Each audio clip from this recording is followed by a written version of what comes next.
Hello, welcome to Sandra Shroff College of Nursing's ACLS workshop.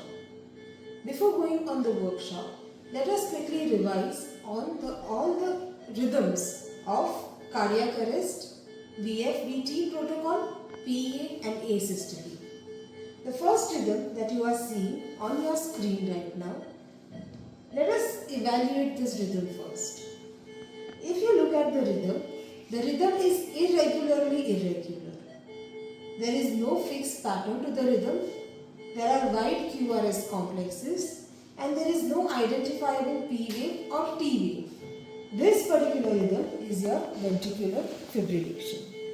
If you look at the count comes to across 180 to 210, fluctuating constantly. If you look carefully at this rhythm, you can relate it to a small child scribbling on a notepad. This will make you easily identify ventricular fibrillation. The next rhythm that you will be learning in this course is about pulseless ventricular tachycardia. Just like the name suggests, on rhythm, on monitor, you will only see ventricular tachycardia. But whether it is pulseless or not, you always have to check with your patient. Check for pulse. If the pulse is present, we will follow tachycardia protocol. But if it is pulseless ventricular tachycardia, that is, when the pulse is absent, it becomes a cardiac arrest rhythm. How do we identify and distinguish it from ventricular fibrillation? Let us quickly look at the monitor.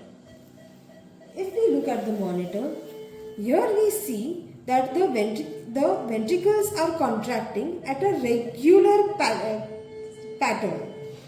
You see broad QRS complexes.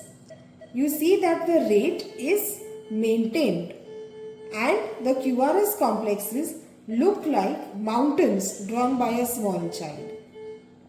The two is quite marked and seen from the pattern of QRS complexes. That one was irregularly irregular and this is regular wide QRS complex. Now let us quickly look at the next rhythm. In this rhythm, we can identify a QRS complex followed by a T wave and preceded by a P wave. This pattern of ECG is what we call as an organized rhythm because we have all three complexes P, QRS and T. If you look at the rate, in this particular case it is less, it is around 40 beats per minute.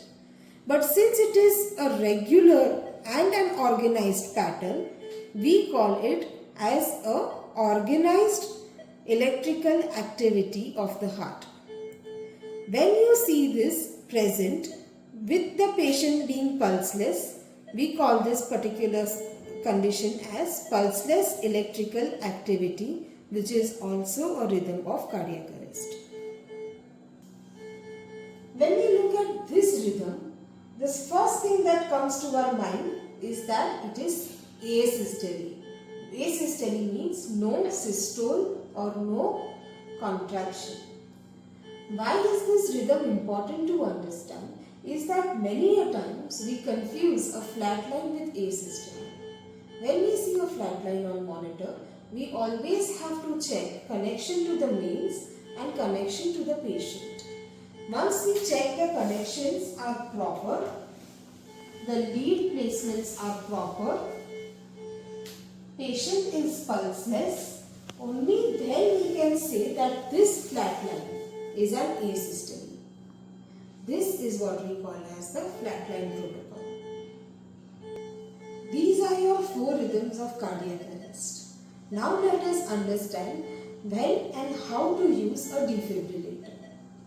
Just like your protocol describes, there are two shockable rhythms, two non-shockable rhythms. The shockable rhythms are your ventricular fibrillation and pulseless ventricular tachycardia. Pulseless electrical activity and asystole remains as non-shockable rhythms. However, whenever we see a shockable rhythm, delivering a shock becomes the priority in this case. So let us understand how to use a defibrillator. Let us quickly understand how to use a defibrillator. Each defibrillator consists of many functions, but three most important functions that you will be using in this workshop is power on,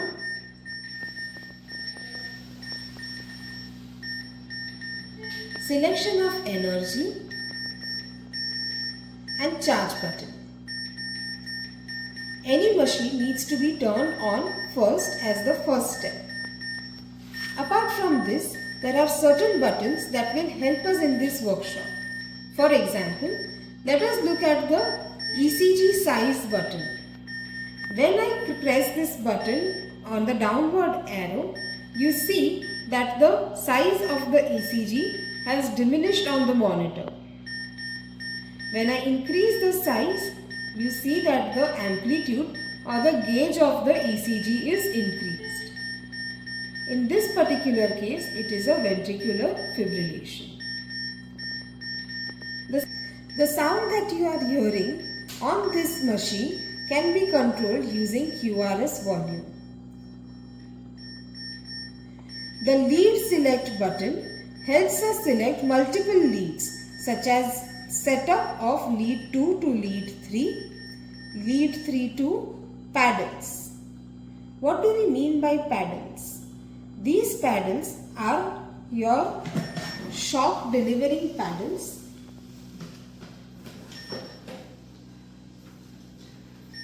Let us understand and learn about these paddles first. These paddles come with two labels. One is saying sternum, the other says apex. If you carefully examine the paddles, you see that both the paddles have got a shock button and only the apex paddle has got a charge button. How do we hold these paddles? You hold the paddles with 3 fingers. Index finger rests on the shock button and right hand thumb goes on the charge button. The apex pad is held in the right hand and sternum pad is held in the left hand because I am standing on the right side of the patient. With these paddles, I can also examine the rhythm. Before using these paddles on the patient, it is always necessary to apply jelly. Apply jelly on both the paddles. Never rub the paddles as it can damage your paddles as well as it can provide burn marks to the patient in future. So here, whenever you are applying jelly, place it on the chest of the patient. The sternum pad goes below the right clavicle and apex pad goes just below the left nipple. With the paddles, you can also analyze on your defibrillator. In this case, it's a ventricular fibrillation. Hence, we need to shock the patient. According to our protocol, our energy selection has to be 150 joules.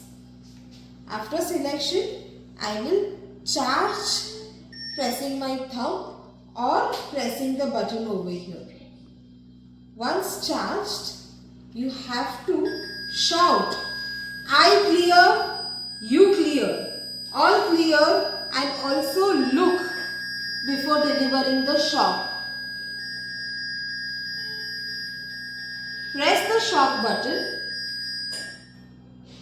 and hold the paddles in place for about 4 seconds. Take the paddles and you can resume CPR. Whenever you are using this defibrillator for a pediatric patient, you can choose to select pediatric pads. For using pediatric pads, open the button clip over here and slide the paddles out.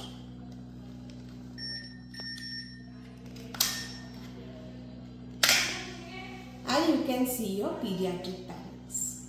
Thank you and have a great learning experience.